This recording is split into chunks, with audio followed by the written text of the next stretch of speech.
Bonjour à toutes et à tous et bienvenue pour cette nouvelle vidéo de...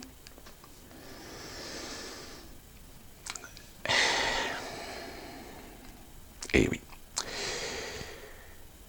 C'est bien la peine pendant un an d'avoir tergiversé, d'avoir imaginé différents scénarios suivant l'évolution des choses, etc. pour au final revenir à la case départ. C'est-à-dire à l'idée que finalement nous allons rejouer exactement le même scénario qu'en 2017. À ceci près, c'est qu'évidemment, il y a d'autres éléments qui sont très intéressants à tirer de ce premier tour. Premièrement, le résultat d'Emmanuel Macron, plus de 25%, 28-26% je crois. C'est-à-dire que sur les 49 millions, je crois que c'est 46 ou 49 millions de Français inscrits sur les listes, eh bien on peut estimer qu'il y a à peu près 12 millions de Français qui ont voté Macron. Je dis bien voté Macron, qui n'ont pas voté contre un autre candidat, mais qui ont voté Macron. Ça veut dire que ce sont donc des Français qui sont d'accord avec l'idée de destruction du pays, de la partition, du privilège, de l'asservissement d'une partie de la population française, des traîtres. Alors évidemment, certains trouveront toujours le prétexte légitime, de leur point de vue, de voter Emmanuel Macron. Parce que c'est un réformateur, parce que la France a besoin de réformes. Oui, là-dessus, on est d'accord. Mais le problème, c'est que les gens qui votent Macron ne votent pas pour le pays. Ils ne votent pas en tant que citoyens français. Ils votent pour leurs pommes. Ils votent pour leurs petits privilèges. Et d'ailleurs, les cartes un petit peu plus détaillées sur l'électorat semblent démontrer que Emmanuel Macron a en grande partie tiré son électorat des grandes villes. Comme on peut le constater sur cette carte, on se rend compte que les couleurs sont extrêmement présentes dans des endroits géographiques où se trouvent des grandes villes. Donc ça veut dire que l'électorat d'Emmanuel Macron est un électorat aisé. C'est un bourgeois. Alors bourgeois conservateur, de droite. C'est un baby-boomer, peut-être 68 ans, mais qui a réussi dans différents milieux, et qui ne veut pas perdre ses avantages, qui ne veut pas perdre son ascendant sur le reste de la population, qui en image se fait volontairement humanitaire, droit de l'homiste, démocrate, mais qui en réalité dans son comportement, et de par son vote, ne le sont pas. C'est les baby-boomers, ça c'est certain. Mais les baby-boomers, je dirais, 68ards traîtres, aux valeurs mêmes qu'ils avaient peut-être défendues à l'époque où ils étaient dans la rue, en mai 68. Ce sont des rentiers. Là, évidemment, il n'y a absolument aucune erreur à faire sur le fait que dans l'électorat d'Emmanuel Macron, il y a du rentier. Et donc ça rejoint ce que je vous disais. C'est un électorat qui veut protéger son patrimoine, qui veut protéger son cul.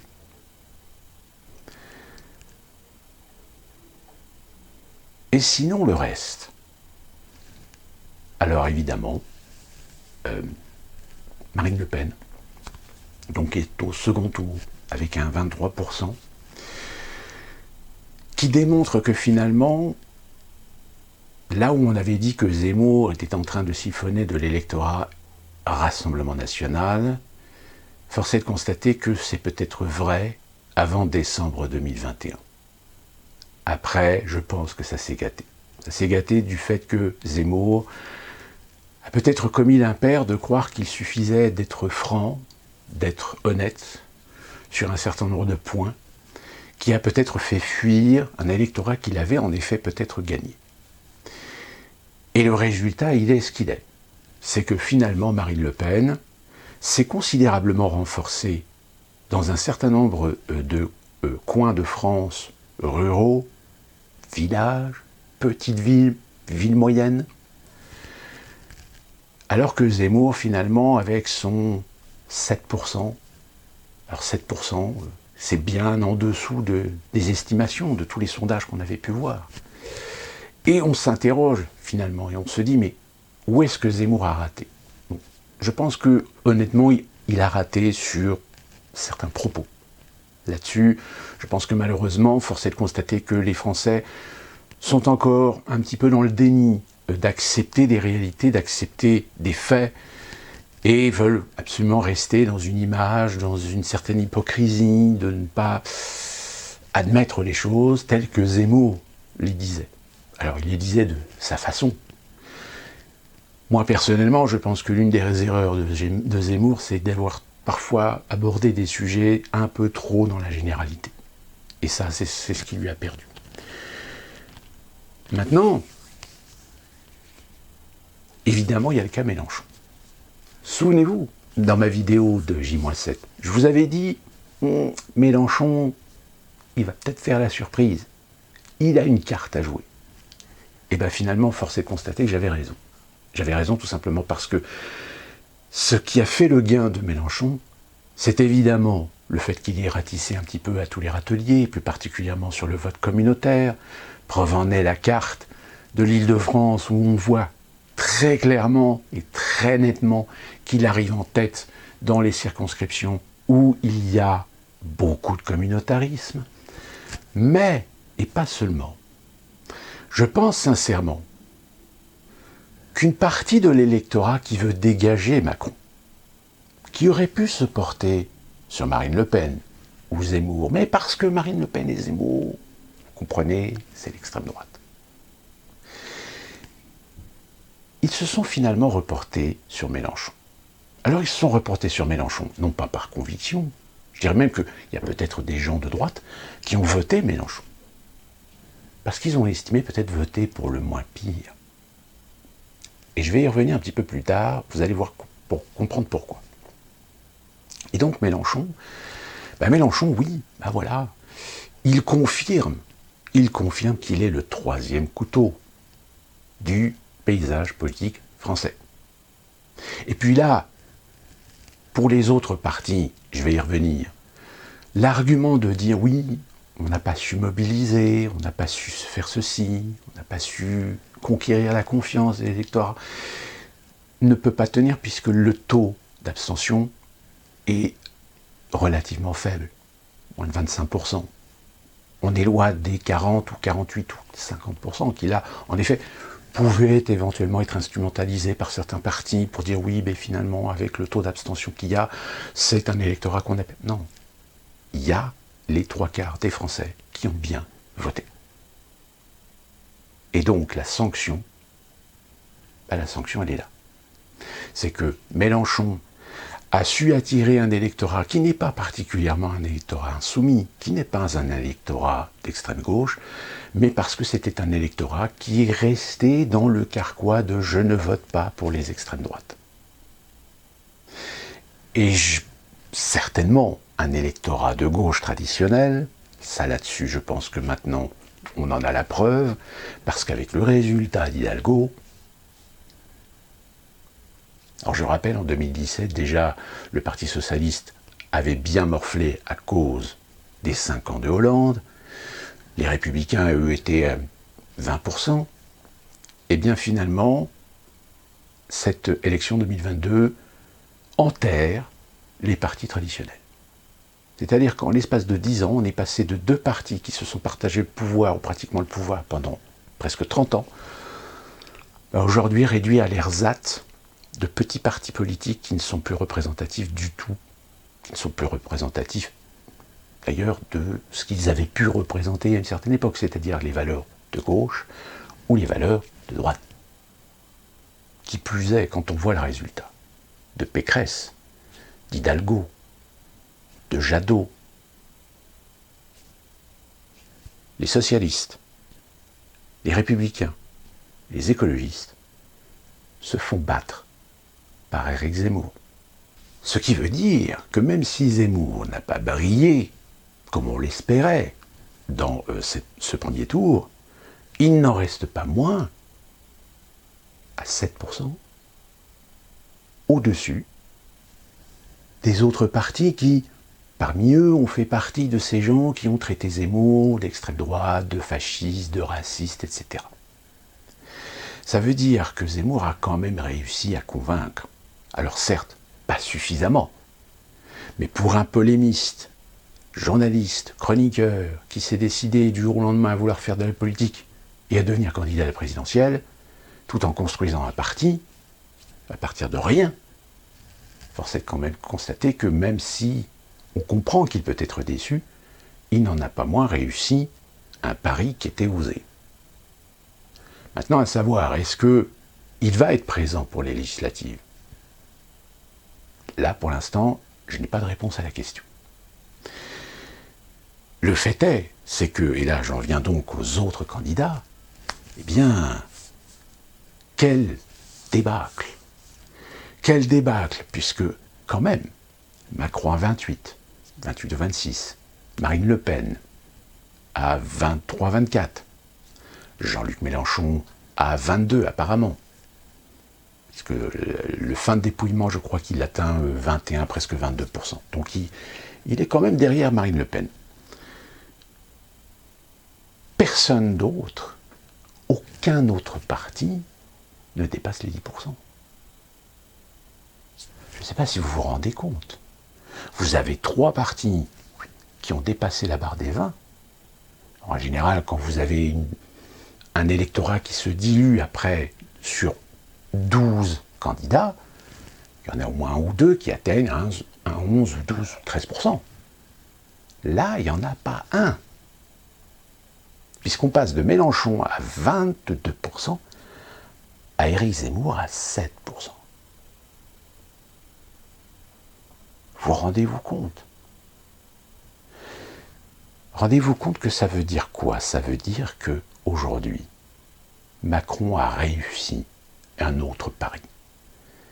Fracturer la société française. C'est-à-dire que lorsqu'on voit les résultats, alors on voit en effet Jadot, les écologistes, balayés, comme je l'avais dit d'ailleurs. Et de toute façon, Jadot, il paye le prix des élus écologistes de certaines municipalités qui ont pété les plombs et qui ont porté préjudice à l'élan écologique.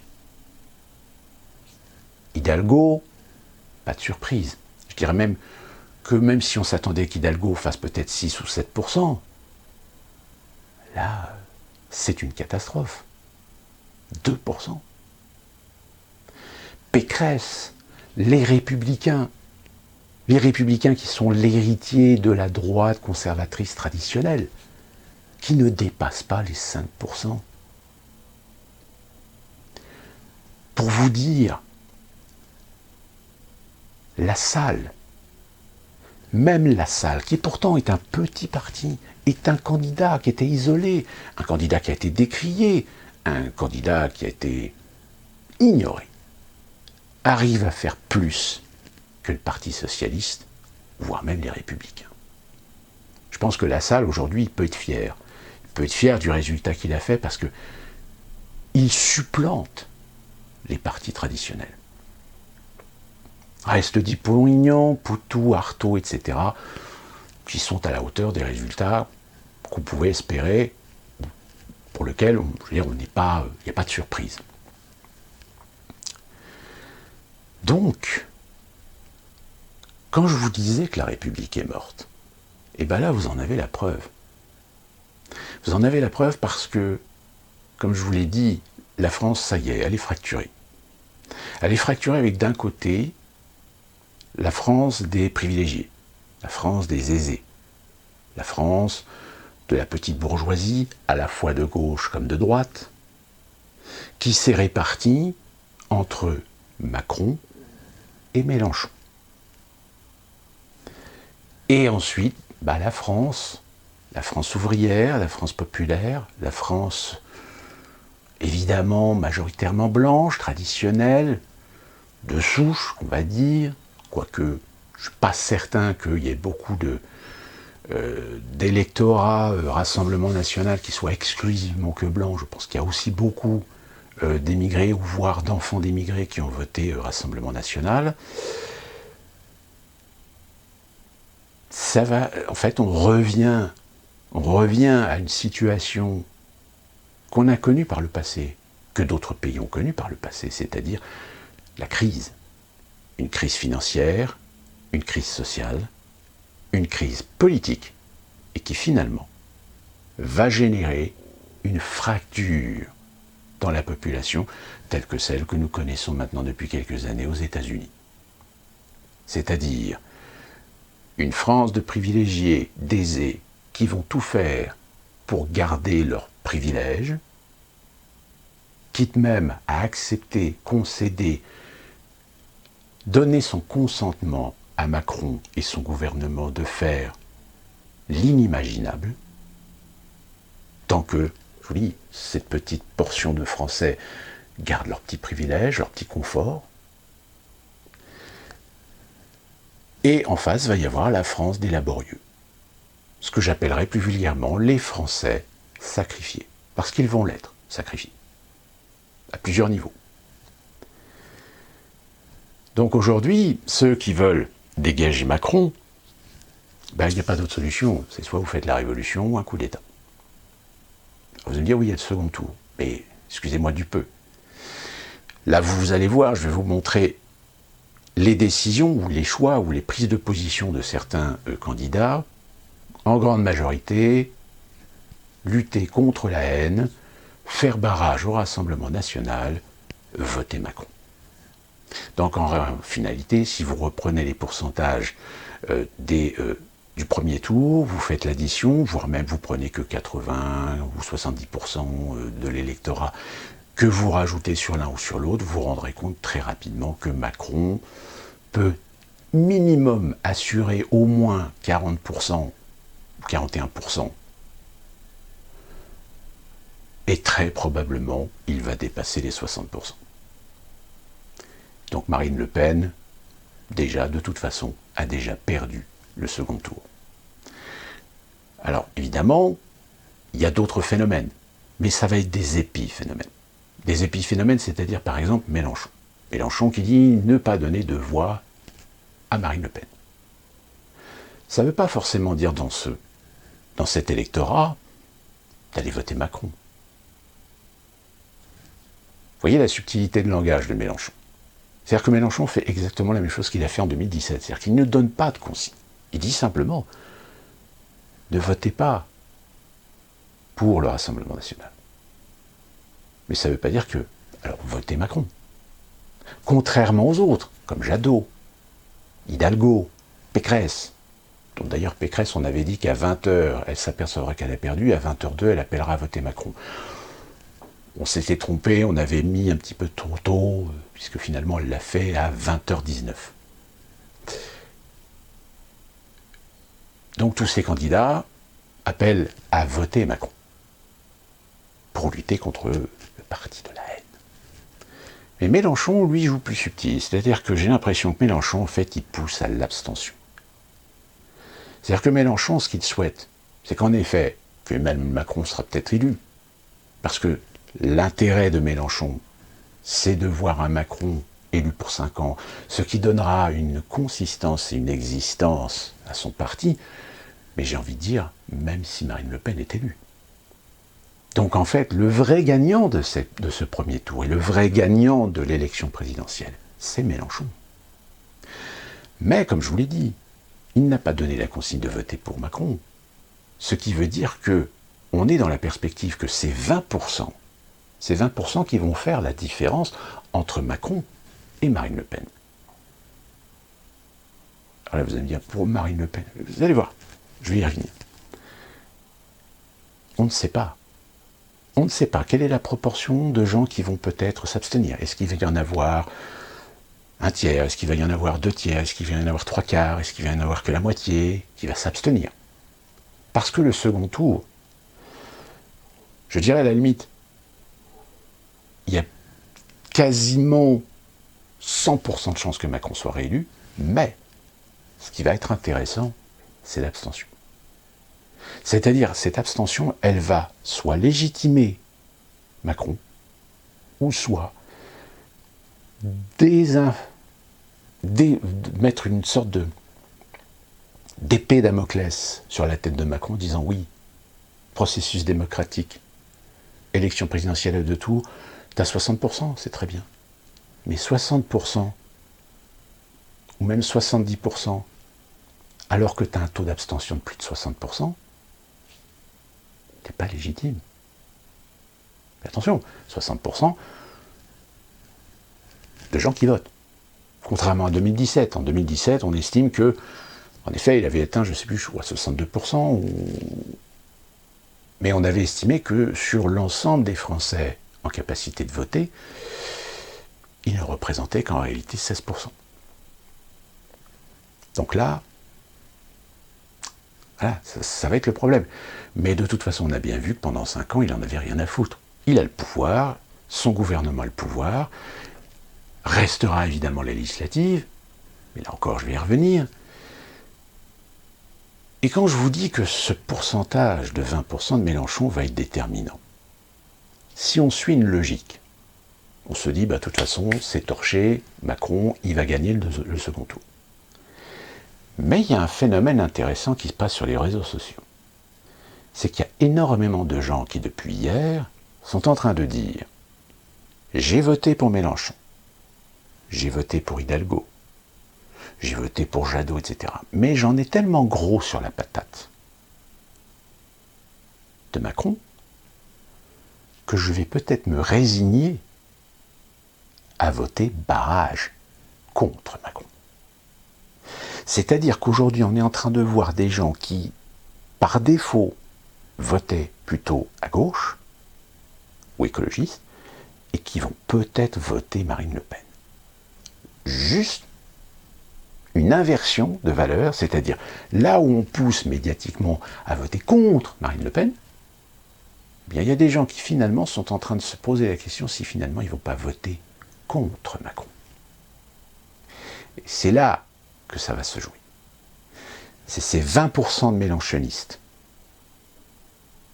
qui vont être déterminants et qui peuvent donner en effet une chance à Marine Le Pen, mais à un poil de cul de l'emporter. Et là encore, je pense que c'est un miracle. Et comme tous les miracles, en règle générale, ça n'existe pas. Donc, force est de constater que de toute façon, comme je vous l'avais dit dans ma précédente vidéo, le premier tour sera décisif. C'est-à-dire qu'en réalité, l'élection présidentielle 2022 est déjà jouée.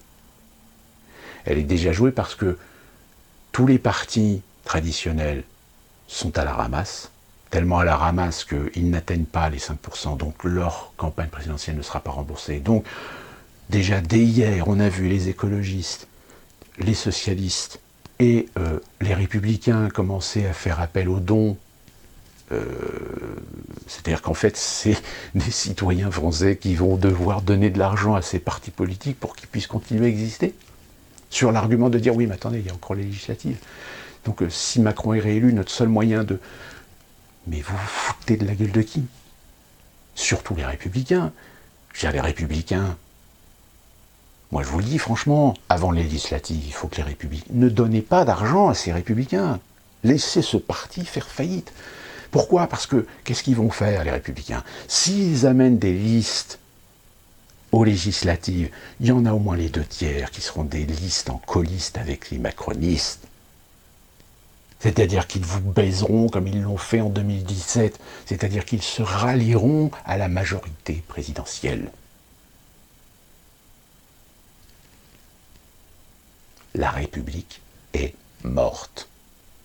Quand je vous disais que cette élection présidentielle sera la dernière de la Ve République, comment estimez-vous, comment croyez-vous que vous allez tenir 5 ans avec Macron? En sachant qu'il y a des projets qu'il n'a pas pu réaliser à cause de la pandémie et donc qu'il va certainement accélérer le mouvement dès qu'il va être élu. Que dès le mois de mai, dès le mois de juin, il mettra en place des projets de loi pour détruire les retraites, l'hôpital, l'éducation, la sécurité. Et ils continueront, sous le prétexte encore d'un variant, de remettre en place le pass vaccinal. J'ai envie de dire, Premièrement, si vous habitez les grandes villes, quittez-les, tout de suite.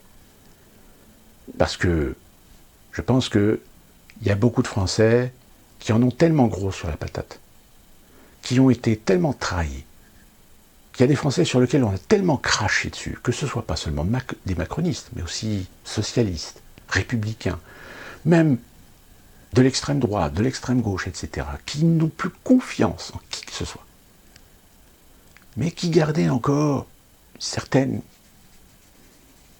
confiance, un certain espoir de voir l'élection présidentielle résoudre un problème. Mais ces Français-là, aujourd'hui, ils sont en train de se rendre compte que finalement, même le processus démocratique ne fonctionne plus. Et que peut-être ces Français, demain, ne se contenteront plus de défiler dans la rue tous les samedis à 14h, ne se contenteront plus de mettre un gilet jaune, ne se contenteront plus d'utiliser ce que le droit, l'institution, la République leur permet d'avoir ou d'accéder pour exprimer leur mécontentement, mais qui, force est de constater, depuis 5 ans, se sont rendus compte que ces outils ne servent strictement plus à rien. Que la doctrine, c'est cause toujours, tu m'intéresses. Alors ces Français-là, il y en a peut-être une partie qui vont être identifiés, qui vont être catalogués, fichés, parce qu'ils auront peut-être la stupidité de croire qu'il suffit d'utiliser les réseaux sociaux pour essayer d'organiser une résistance. Alors que, comme je vous l'ai dit, si vous voulez organiser une résistance, vous vous éloignez définitivement de tous les médias, de tous les réseaux sociaux, de tous les outils de communication modernes. Vous ne devez pas faire comme Divisio vient de le faire, appeler à la résistance. Mais crétin!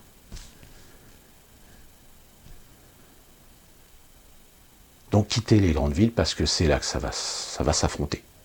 C'est dans les grandes villes, dans les banlieues chaudes, que le sang va couler. Deuxième chose, les jeunes.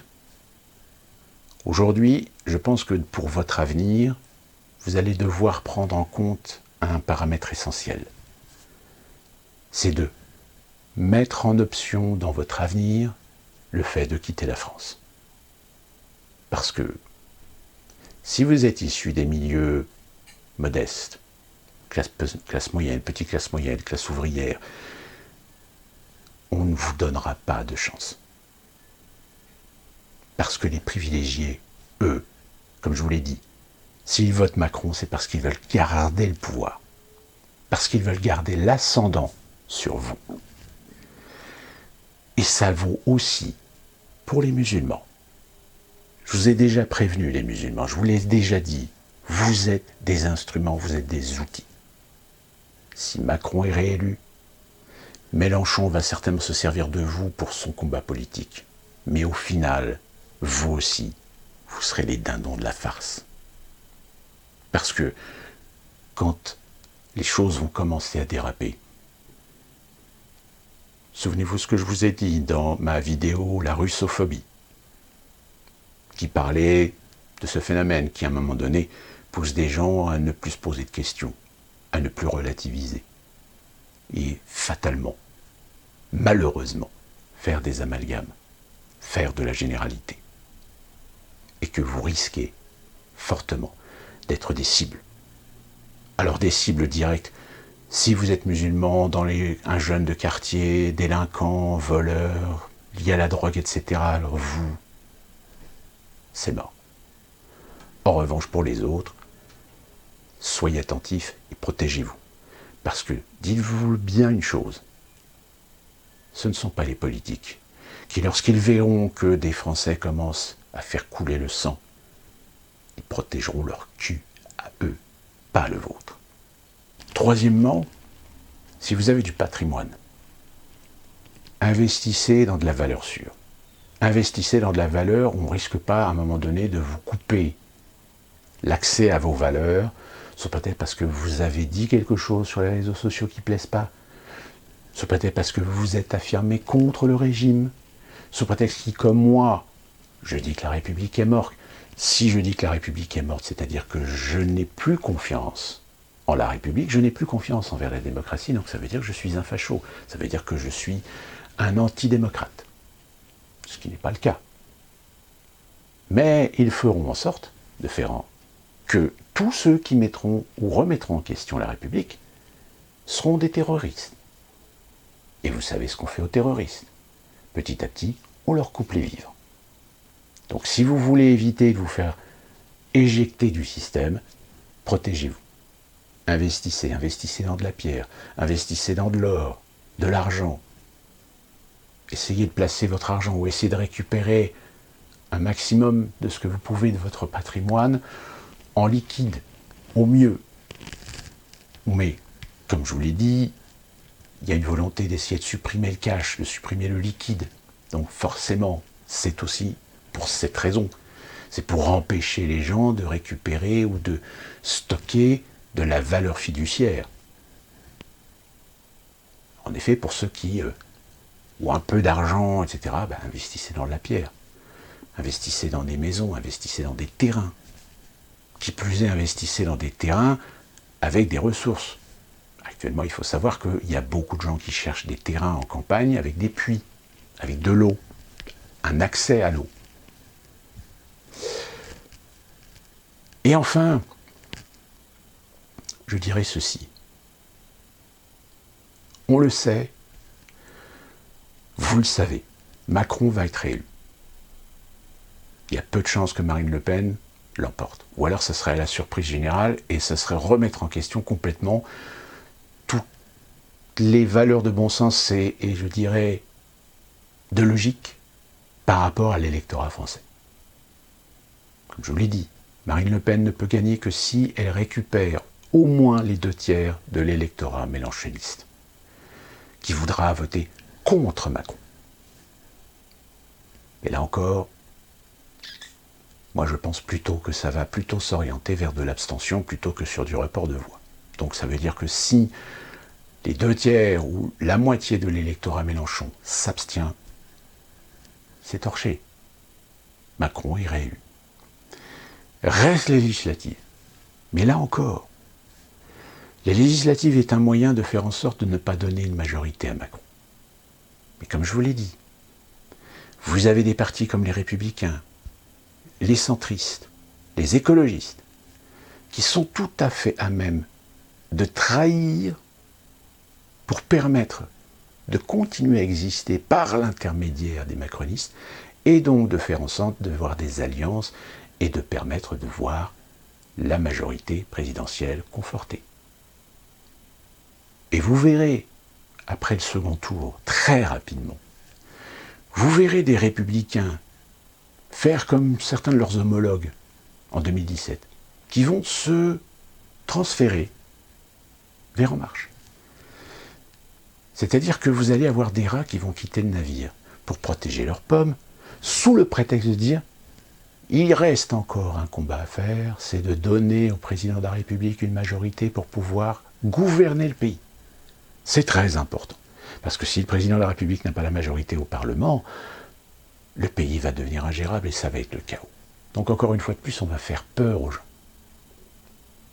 Même les gens qui sont anti-Macron, on va leur faire peur en les disant si vous ne donnez pas une majorité à Macron, vous allez mourir. Vous allez vivre la pauvreté. Vous allez être des Ukrainiens en guerre. Et ça va marcher. Ça va marcher. C'est pour ça que Zemmour, je pense qu'aujourd'hui Zemmour est en face d'un dilemme. C'est-à-dire, est-ce que je continue ? Est-ce que j'essaye d'aller chercher des sièges à l'Assemblée nationale, même si j'en récupère que 3 ou 4 ? Ou est-ce que je fais une alliance avec le Rassemblement national, voire essayer de constituer les partis souverainistes pour essayer d'avoir un PAC au Parlement ? Sauf que le problème, je rappelle qu'il y a beaucoup de gens aujourd'hui, comme quoi ce qui fait plaisir, c'est encore des gens qui ont du bon sens,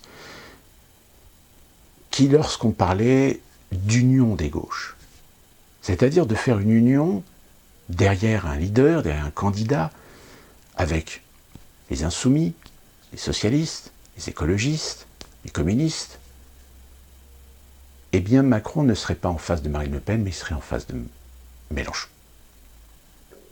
Donc vous comprenez qu'aujourd'hui, là en France, il y a beaucoup de Français qui vont en vouloir énormément, et surtout aux socialistes, de ne pas avoir stratégiquement joué cette carte.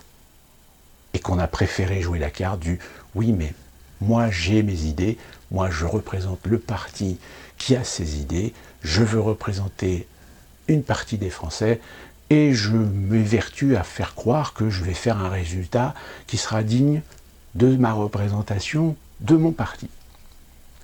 Sauf que le problème, c'est qu'au lieu de mettre Marine Le Pen en face de Macron, si vous aviez fait une union de la gauche, vous auriez mis Mélenchon. Et là, en effet, là, le vote contre Macron aurait certainement permis de s'assurer que Macron ne serait pas réélu. Sauf que là, eh bien, quand on est con, on reste con. Donc forcément, force est de constater que ce que je vous disais déjà l'année dernière, c'est que d'aligner un des candidats qui ne sont pas crédibles, deux, de ne pas faire des unions de telle manière à pouvoir renforcer les chances de dégager Macron, même peut-être déjà dès le premier tour, c'est bien la preuve que, un, il y a de la collusion, que le système est complètement pourri, et de deux, c'est que ces mêmes candidats, aujourd'hui qui ne représentent plus rien, vont continuer à être sur le devant de la scène. C'est-à-dire que les socialistes, les communistes, les écologistes, les républicains, vous allez continuer à les voir de façon excessive après le second tour, pour les législatives, alors qu'ils ne représentent même pas 5% de l'électorat de la France. Je rappelle, le quatrième homme, c'est Zemmour. Le quatrième parti représentatif de l'opinion des Français, c'est Zemmour. Même s'il n'atteint pas les 10%.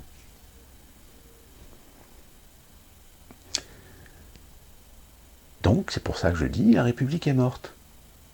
C'est qu'à partir du moment où vous avez des partis politiques qui s'accrochent à un système, qui s'accrochent à des rouages, qui s'accrochent à une sphère, pour tenter d'exister, mais pas d'exister pour le français, d'exister pour eux-mêmes, pour leur propre gloire, pour les copains. Excusez-moi du peu, mais il y a deux façons de remettre les choses à plat. C'est soit vous réformez le système politique français de fond en comble, mais pour ça, il faut changer de république. Ou deuxièmement, vous faites la révolution, vous faites un coup d'État. Et vous remettez les choses à plat, vous dégagez la 5e République, vous ne faites pas une 6e République, mais vous faites une nouvelle République. Et là, peut-être que vous arriverez à... Sauf que pour l'instant, malheureusement, il n'y a absolument personne dans le paysage politique français qui a cette proposition. Pourquoi ? Tout simplement parce que si vous imaginez demain, si vous avez une personnalité politique qui dit voilà, aujourd'hui Français, de quelque échelle sociale que vous êtes conscient que vous êtes les dindons de la farce d'un système politique qui depuis 30 ans se fout de votre gueule. Que c'est du copinage, que c'est de la corruption, que c'est de l'arrivisme, c'est de la cupidité, c'est de l'hypocrisie, c'est de la trahison. Trahison même envers les fondamentaux même du préambule de la Constitution. Et que vous n'avez plus de levier en tant que peuple. Je rappelle, pour ceux qui ne le savent pas, aujourd'hui le seul moyen de dégager un président de la République, c'est le Parlement. Sauf que le Parlement, si vous avez une majorité présidentielle, vous pourrez faire 10, 20 000, 1 milliard de motions de censure contre le président, elles seront toutes rejetées. Donc, c'est pour ça que dans une vidéo, je vous avais dit, fais ta révolution. Fais ta révolution pour remettre les choses à plat.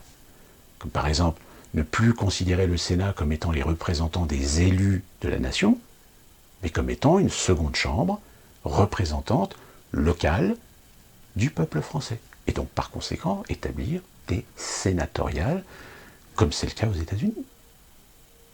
comme je vous le disais, faire comme aux États-Unis, élection présidentielle à un tour. Point.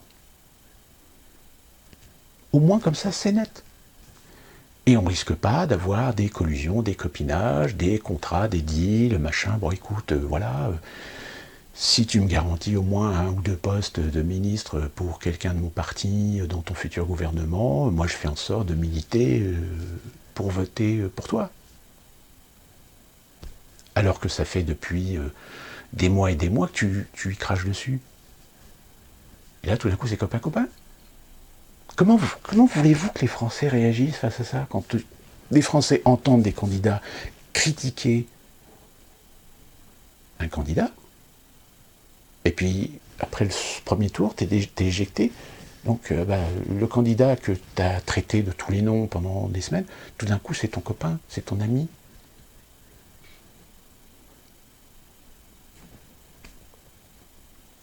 Donc voilà ce que je pouvais vous dire sur ce premier tour. Donc je vous l'ai dit, hein.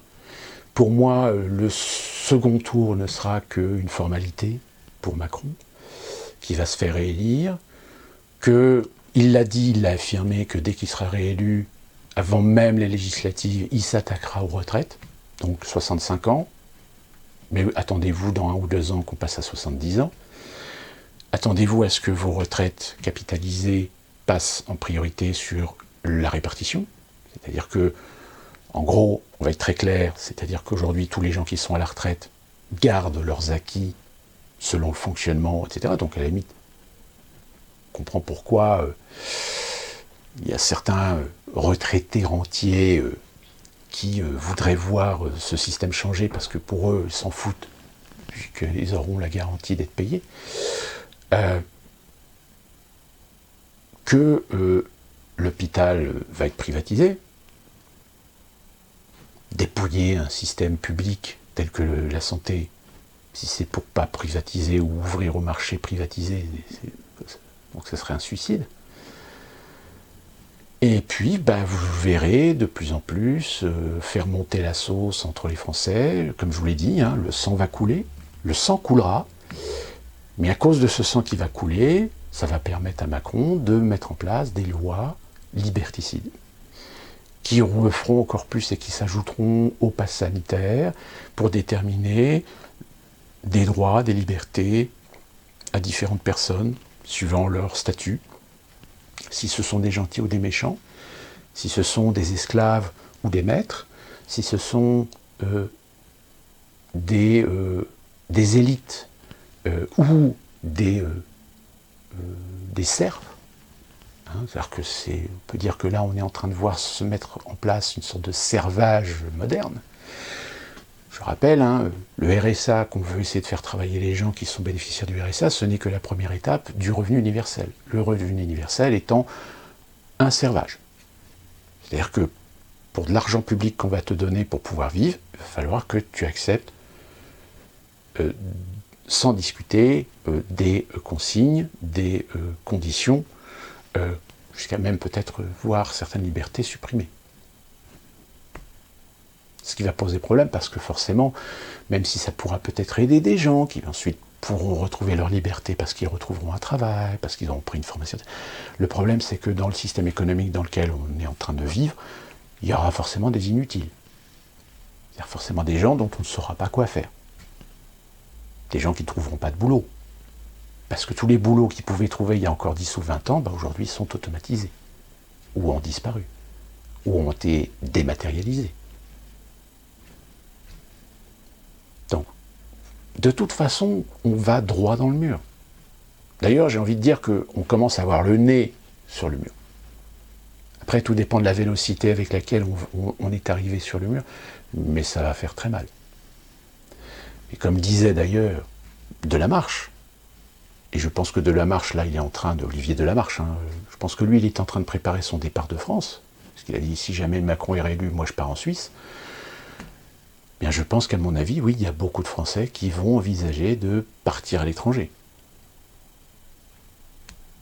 Parce que, en France, c'est plus possible. Alors attention, moi je dis partir à l'étranger, c'est pas partir en Europe, évidemment. Si vous partez en Belgique, ou en Espagne, en Italie, vous serez toujours confronté aux mêmes situations. C'est l'Europe. Hein, parce que ça, c'est pareil. Hein, plus d'Europe. Ça veut dire quoi, plus d'Europe? Ça veut dire que la souveraineté du peuple français, à un moment donné, on va la foutre à la poubelle. Et ça sera l'Europe qui décidera. Sauf que vous n'avez personne à l'Europe. Personne ne défendra vos intérêts. L'Europe demain pourra décider de vous dire, bon bah écoutez les Français, vous êtes gentils, mais vous commencez à nous casser les couilles, donc maintenant vous allez parler anglais.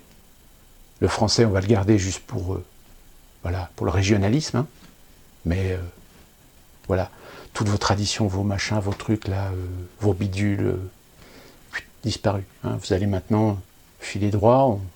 Maintenant, les règles, c'est ça. C'est pas autrement. Oui, sauf que forcément, il y a un moment donné où ça va clasher dans certaines régions. C'est-à-dire qu'il y a des Français qui vont dire l'Europe, on vous chie dessus. D'accord? On est Français, peuple unique et indivisible. Ah ben non, il n'y a plus. Votre président, il vient de ratifier un texte dans la Constitution qui fait que désormais vous n'êtes plus des citoyens français, mais vous êtes des citoyens européens. C'est-à-dire que votre citoyenneté européenne supplante votre citoyenneté française. Donc si demain on décide de décrets de citoyens européens qui vont à l'inverse, qui vont en totale contrariété avec vos règles fondamentales de citoyens français, c'est les règles de citoyenneté européenne qui prévaut. Et que si vous n'acceptez pas ces règles, et bien dans ce cas-là, vous serez déchu de votre citoyenneté européenne, vous garderez votre citoyenneté française, mais par contre, il y aura des contraintes. Peut-être que vous n'aurez plus le droit de voyager dans les pays européens selon les bénéfices de la libre circulation des personnes et des marchandises de l'espace Schengen. Peut-être que vous n'aurez plus la valorisation de quitter la France parce que le passeport sera un passeport européen et non pas un passeport français. Peut-être parce que vous ne pourrez plus rendre qualification, diplôme équivalent, parce que vous ne vous serez pas soumis à être un citoyen européen et vous resterez donc un citoyen français, donc un citoyen de seconde zone. Alors peut-être que j'exagère, mais peut-être pas. Donc voilà mon bilan de ce premier tour qui, comme je vous le dis, est, à mon sens, à 98% défini pour le second tour, c'est-à-dire la réélection d'Emmanuel Macron. Et avec cette réélection d'Emmanuel Macron, vous allez certainement ne pas le croire et vous dire non, c'est pas possible, etc. Voir des tas de gens qui se sont balancés de la merde dans la gueule pendant des mois, faire copain-copain avec les macronistes pour les législatives. Et aussi bien des républicains, des socialistes, des écologistes. Il restera que Mélenchon qui, lui, en effet, va mener sa barque, peut-être pour augmenter son nombre de sièges à l'Assemblée nationale. Je ne pense pas, ou alors à moins peut-être d'un revirement complet, qu'il puisse être le parti majoritaire de l'opposition, quoique, si jamais les Républicains s'allient à la majorité présidentielle pour permettre à Macron d'avoir une majorité absolue, allez savoir si Mélenchon finalement ne deviendra pas le parti principal d'opposition. C'est possible. Donc ça veut dire que les socialistes, les écologistes et les républicains évidemment seraient copains avec les macronistes. Mais d'ores et déjà, oui, on peut dire que le Parti socialiste est mort, le Parti des républicains est mort, et qu'on va certainement assister, dès la fin du second tour des présidentielles, à des gens qui vont se vendre pour leurs bénéfices, pour leur gloire, pour leur carrière, à la Macronie. On ne sera plus dans un processus démocratique. Les Français n'auront quasiment pas de représentation nationale. On n'appelle plus ça une démocratie, finalement. On appelle ça une plutocratie.